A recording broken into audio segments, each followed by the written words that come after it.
6 اهمت، وهمسك بقى دي ال7 بقى. واتفضلوا بقى معايا على الفيديو وشوفوا بقى الانجاز. بصوا انا خدت فيهم حوالي يومين بالظبط كده اهوت، يعني ليل ونهار، وليل ونهار كنت بشتغل، يعني بروح اقضي حاجه، اكل لقمه، انام لي شويه بالليل. يعني اخدت فيهم يومين كام، يعني لو حسبت كده اليومين ممكن نقول 24 ساعه، 20 ساعه اللي خدوا مني وقت بصراحه.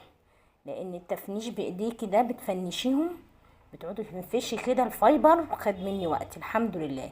دي بقى بص بقى بمسكها بقى من الجناب كده، جبت بقى عصايه مقشتي الحلوه كده ولا المساحه اللي موجوده عندك، وهاتي بقى زي المنجد بقى وتعلمي بقى.